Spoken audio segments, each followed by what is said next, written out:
जी अस्सलाम वालेकुम everyone, welcome back. और आज की क्लास में हम एमएस वर्ड में कुछ स्पेसिफिक एलिमेंट्स के बारे में स्टडी करेंगे। उन एलिमेंट्स में से हम बेसिकली देखेंगे हमारे पास शेप्स, और शेप्स में मौजूद मज़ीद क्या काम काज हम कर सकते हैं। हम शेप्स के लिए सबसे पहले आएंगे इंसर्ट में। इंसर्ट में आने के बाद हम यहाँ से अपनी मर्ज़ी की कोई सी भी शेप सेलेक्ट कर लेंगे। जैसे ही हम ये शेप सेलेक्ट करेंगे, लाइक मैं कहता हूँ यार कि यहाँ पे हमारे पास एक अदद रेक्टेंगल की शेप आ जाए। शिफ्ट के साथ आप प्रेस करेंगे तो ये विड्थ और हाइट अकॉर्डिंगली एडजस्ट कर लेगी, और शिफ्ट का बटन रिलीज करके अब आप प्रेस करते हैं तो हाइट और विड्थ हमारी मर्जी की आ रही है। लाइक मैंने इस शेप को ड्रॉ कर दिया। अब मैं इस शेप को देख रहा हूँ तो बिल्कुल इसके कॉर्नर्स एजेस बिल्कुल आपको स्ट्रेट नज़र आ रहे हैं। व्हाट इफ के मुझे इसका ये जो टॉप वाली ये लाइन है मुझे कर्व चाहिए, और बॉटम वाली लाइन भी कर्व चाहिए। ठीक है, ये काम करने के लिए हम क्या कर सकते हैं? ये काम करने के लिए हम ये कर सकते हैं कि क्लिक करें, इसको थोड़ा मॉडिफाई करते हैं। इसी शेप के कॉर्नर पे आके आप राइट क्लिक करें और यहां पे आ जाए आप एडिट पॉइंट्स में। जैसे ही आप एडिट पॉइंट्स में आएंगे तो आपके पास इस शेप के चारों कॉर्नर्स के पॉइंट्स ब्लैक कलर के स्क्वायर में दिखना शुरू हो जाएंगे। आपको क्या करना है, आप लेट से मैं टॉप वाली लाइन को चेंज करना चाह रहा हूं, तो आप यहां पे इस पे क्लिक करेंगे। इस पे क्लिक करने के बाद इसके हैंडल्स शो हो जाएंगे। जैसे इसके हैंडल्स शो होंगे तो आप यहां पे क्लिक करने के बाद इसको टॉप से यहां पे, और क्लिक करने के बाद टॉप से आप इसको लाइक दिस ये कर सकते हैं। तो आप देख रहे हैं कि ऐसा करने से आपके पास वो चीज़ कर्व होके मौजूद है।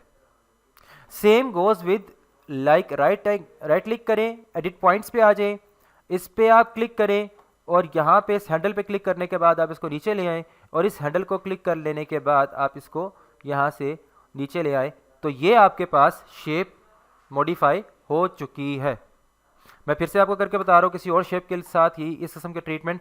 शेप, इंसर्ट, शेप, शेप के बाद आप आ जाएं, लेट से हम कर लेते हैं, चले वापस हम रेक्टेंगल ही ले रहे हैं, और इसको मैं इस रेक्टेंगल को ड्रॉ करने के बाद अब मैं चाह रहा हूँ कि इस शेप को थोड़ा कर्व करूँ, लेकिन कर्व थोड़ा सा ज़्यादा किया जाए। लाइक मैं करके बताता हूँ आपको।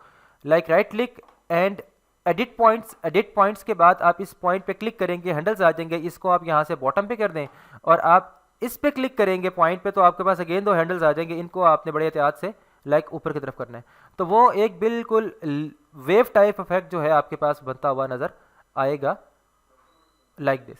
ठीक है, और अगर यही सिचुएशन अब की बार मैं चाहता हूं कि मेरे पास ये इस साइड पे, उसकी लेफ्ट साइड पे, शेप की लेफ्ट साइड पे ये सिचुएशन बने, या शेप की बॉटम की साइड पे, तो मैं क्या कर सकता हूं? अगेन इस शेप पे right click, procedure remain same, procedure same रहेगा। इसी प्रोसीजर को आप बार बार फॉलो करेंगे। जब भी आपने शेप्स को कर्व करना होगा तो सेम प्रोसीजर को आप फॉलो करेंगे। एडिट पॉइंट्स पे आएंगे, क्लिक करेंगे और उसके बाद इसको आप बॉटम पे ले आए एंड जस्ट गो सेम। इसको आप क्लिक करने के बाद आप इसको यहाँ पे टॉप पे ले आए and we are good to गो।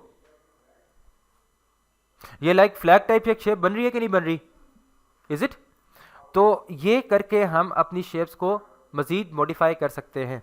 इसमें एक और चीज़ भी होती है, लाइक इंसर्ट, इंसर्ट के बाद शेप, शेप के बाद आप आ जाते हो रेक्टेंगल पे। रेक्टेंगल के बाद आ जाने के बाद अगर मैं राइट क्लिक करूं और एडिट पॉइंट्स पे जाऊं तो मेरे पास 4 पॉइंट्स नज़र आ रहे हैं। अगर मैं इन पॉइंट्स में से कोई एक पॉइंट डिलीट करना चाहूं तो देखें, जिस पॉइंट को आप डिलीट करना चाह रहे हैं राइट क्लिक करें उसके ऊपर और यहां पे कर लें आप डिलीट पॉइंट,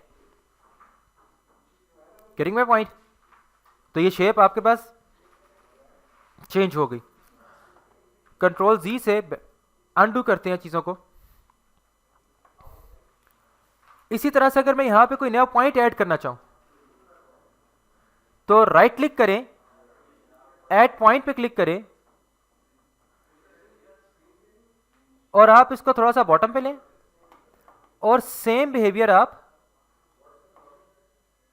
ऑपोजिट साइड से राइट क्लिक करें, ऐड पॉइंट पे क्लिक करें और आप यहां पे इसको ले करके आ सकते हैं। तो आप देख सकते हैं कि शेप्स को अपनी मर्जी के मुताबिक हम मॉडिफाई भी कर सकते हैं। एंड खूबसूरती की बात इसमें क्या है कि ये स्टिल अभी तक एडिटेबल है। राइट क्लिक करें, आप किसी भी एंड पे चाहते हैं, अगेन एडिट पॉइंट्स में हैं, आप इस पॉइंट को राइट क्लिक करके आप डिलीट पॉइंट करेंगे तो वो पॉइंट डिलीट भी हो जाएगा और शेप आपके पास रिवर्स भी हो जाएगी। इट्स मीन MS वर्ड में जो शेप्स आप ड्रॉ कर रहे हैं, इन चीज़ों को मॉडिफाई कर रहे हैं, वो शेप्स ड्रॉ करते वक्त आपको बिल्कुल भी परेशान होने की ज़रूरत नहीं है, क्योंकि वो चीज़ें रिवर्ट भी हो सकती हैं। अच्छा, व्हाट इफ़ के हमारे पास खैर सारी शेप्स यहाँ पे मौजूद नहीं है, जितनी भी शेप्स हैं हमारे पास हम के यहाँ मौजूद है, ऐसा नहीं है। हम आते हैं वापस क्रोम में और यहाँ पे कर लेते हैं जनाब हम हम करते हैं सेल टेम्पलेट्स। सेल टेम्पलेट्स लेते हैं और ये देखिए पहला ही टेम्पलेट में हमारे पास ये जो आया है, आप इसमें देखें कि बेसिकली उसने SALE हर अल्फ़ाबेट को सेपरेट शेप में ही उसने लिखा हुआ, नथिंग एल्स। एक अल्फ़ाबेट है वो एक शेप में अवेलेबल है।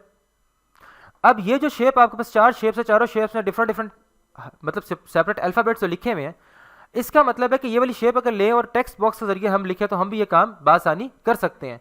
अब द थिंग इज कि ये वाली शेप तो हमारे पास स्ट्रेट अवे मौजूद ही नहीं है यहाँ पे। अगर आप देखें MS वर्ड में आप शेप्स में आ जाएं तो आपको कोई भी ऐसी शेप नहीं दिखेगी, रेक्टेंगल है या बाकी जो भी शेप्स है उसमें कोई भी ऐसी रिक्वायर्ड शेप आपको नजर नहीं आएगी जैसे कि हमारे पास वहाँ पे मौजूद है। तो हमें थोड़ा सा उसको मॉडिफाई करना पड़ेगा। हम मॉडिफाई कैसे करेंगे? आप एक स्ट्रेट अवे रेक्टेंगल की शेप बनाते हैं, उसके बाद आप उसको रेक्टेंगल बना लेते हैं। रेक्टेंगल बनाने के बाद आप यहाँ पे उसको राइट क्लिक करते हैं और एडिट पॉइंट्स में आ जाते हैं। एडिट पॉइंट्स में आने के बाद आप इसी के ऊपर राइट क्लिक करते हैं और इसको कर लेते हैं ऐड पॉइंट पे क्लिक करते हैं। और अब की बार आप जब ऐड पॉइंट पे क्लिक करेंगे इसको टॉप पे लेकर के आएंगे थोड़ा सा लाइक दिस, तो अब ये शेप आपके पास बाकायदा मॉडिफाइड फॉर्म में मौजूद है। हम इसके साथ प्लेयर आउट कर सकते हैं। Getting my point?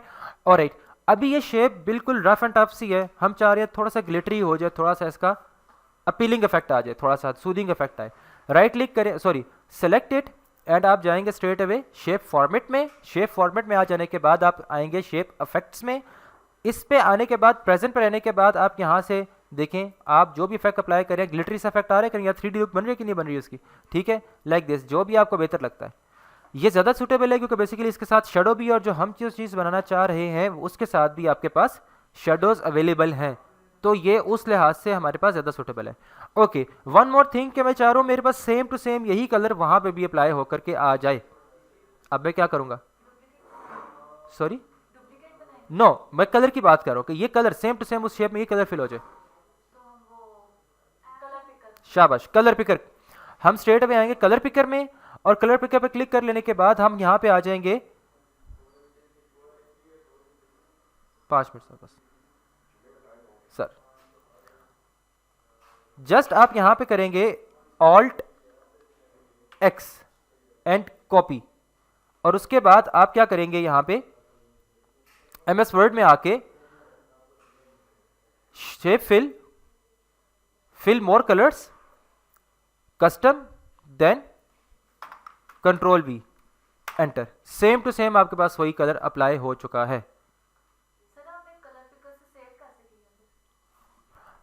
वीडियो में सब कुछ मौजूद है, आप एक दफ़ा देखोगे तो ठीक है।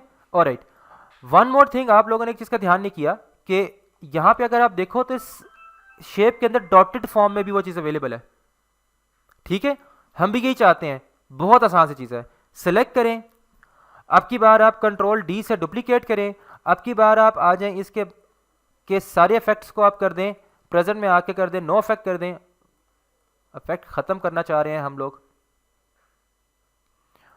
और राइट इसके प्रेजेंट इफेक्ट में आके और क्या कर सकते हैं हम इसके साथ लाइक दिस, अब ये कर लेते हैं।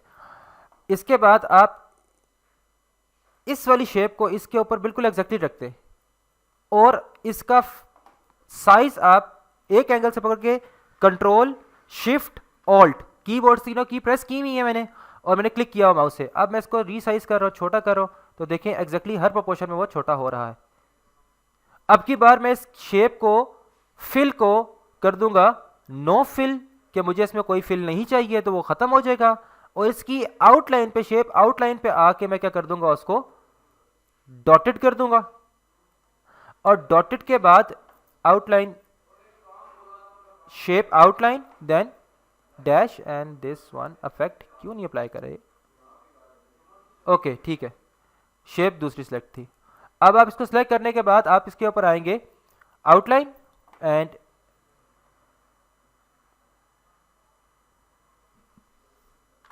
हम दोबारा एक शेप ड्रॉ कर लेते हैं। मैं चीज़ों को रिवर्ट कर रहा हूँ, कंट्रोल जी का बटन प्रेस कर रहा हूँ बार बार। देखिए ये चीज़ आ चुकी है, हमें पता है लास्ट में हमें इसकी शेप लेनी पड़ेगी। स्ट्रेट अवे इसको सेलेक्ट किया, कंट्रोल डी से डुप्लीकेट किया, साइड पर रख लिया। पहले इसकी आउटलाइन ले लेते हैं। शेप फिल में आएंगे, शेप फिल में आने के बाद आप करेंगे नो फिल। शेप आउटलाइन में आने के बाद आप करेंगे डैशेस में आ जाए, तो ये डैश में आपके पास आउटलाइन मौजूद है। अब आप इसका कलर को कर लें, आप स्ट्रेट अवे कलर को आप कर लें, इसके आउटलाइन के कलर को आप कर लें वाइट, लेकिन अभी फिर नज़र नहीं आएगा। तो हम इसको उठा के इसको थोड़ा सा इसको रीसाइज पे करते हैं, कंट्रोल शिफ्ट ऑल्ट के साथ छोटा कर लेते हैं, क्योंकि पता है कि हमें बाद में भी ये काम करना पड़ेगा। इस शेप पे अगेन सेम इफेक्ट अप्लाई करते हैं। कैसे अप्लाई करेंगे? शेप फिल में आ जाएंगे और आ जाएंगे हम कहाँ पे आ जाएंगे, फिल मोर कलर्स में आ जाएंगे। कस्टम में आने के बाद यहाँ पे हम वही कलर जो कलर पिकर से लिया हुआ है कंट्रोल वी से पेस्ट करके एंटर करेंगे, same to same colour apply हो गया। और अब की बार इसकी मैं शेप आउटलाइन पे आके आउटलाइन नो कर देता हूँ, और अब की बार मैं इसको शेप इफेक्ट में आकर के यहाँ से ग्लिटरिंग सा इफेक्ट में 3D इफेक्ट सा इसको अप्लाई कर दिया। अब आप देख पाएंगे इसको कि अगर आप इसको क्लिक करके इसके ऊपर लेके आते हैं तो सेम टू सेम वो चीज़ आ रही है कि नहीं आ रही? Is it? और हमें सिर्फ इसका आउटलाइन का जो कलर है वो चाहिए वाइट, तो ताकि वो ज़्यादा प्रोमिनेंट हो जाएगा। As simple as ABC। Inside shape select है, मैंने कंट्रोल का बटन प्रेस किया और किए रखा और आउटसाइड शेप को सिलेक्ट कर लिया, और अब मैंने कंट्रोल की रिलीज कर दिया, मैंने किया राइट क्लिक, और अब मैंने किया ग्रुप, और अब मैंने किया ग्रुप। ग्रुप हो चुका है। अब सिर्फ इसके अंदर मुझे क्या लिखना है? सेल का S लिखना है। उसके लिए आप आओगे इंसर्ट, टेक्स्ट बॉक्स, और इसमें लिख दें आप S, और S के बाद आप इसे सिलेक्ट कर लें और यहाँ पे आप होम में आके इसके साइज को यहाँ से आप साइज अप कर सकते हैं, और आप इसे बोल्ड कर सकते हैं, और आप इसका आप बैकग्राउंड जाके इसका शेप फिल में आए और नो फिल कर दें, ताकि बैकग्राउंड का बिल्कुल इसका जो है वो फिल ख़त्म हो जाए। और साथ ही आप इसकी आउटलाइन में आए और कर लें आप इसकी आउटलाइन नो आउटलाइन कर लें। अब इसके बाद आप छोटा कर लेते साइज़ को उठा के आप इजीली इसके ऊपर मैनेज कर सकते हैं। कलर लास्ट में आके आप इसको वाइट अप्लाई कर दें and we are good to go.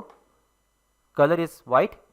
Control का बटन प्रेस किया, बाकी शेप्स के साथ सेलेक्ट करके अगेन कंट्रोल की रिलीज की, राइट क्लिक किया एंड ग्रुप, साथ ही ये भी चीज़ें ग्रुप हो चुकी हैं। आप देखें सब कुछ इकट्ठा जा रहा है सारा कुछ। एक शेप बन गई, कंट्रोल डी से डुप्लीकेट, दूसरी शेप ये आ गई। क्लिक करें और एस के बाद ए लिख लिया, ओके। कंट्रोल डी से डुप्लीकेट और ये आपके पास यहाँ पे आ गया, और इसमें आप एल, और लास्ट में आपने इसी को कंट्रोल डी से डुप्लीकेट और ये आपके पास ये आ गया, and we are good to go. हमने कंट्रोल पी से करके प्रीव्यू देख लेते हैं। हमने जितना भी काम किया है उसमें एक ही शेप को बार बार डुप्लीकेट किया, और आप देख सकते हैं कि ये चीज़ें कितनी आसान है। आज का आपका ये टास्क है, आप इसी को कंप्लीट करें, कल आपने शेयर करेंगे, उसके बाद हम इस पर डिस्कशन करेंगे, ठीक है? किसी का कोई क्वेश्चन हो तो मजीद आप पूछ सकते हैं।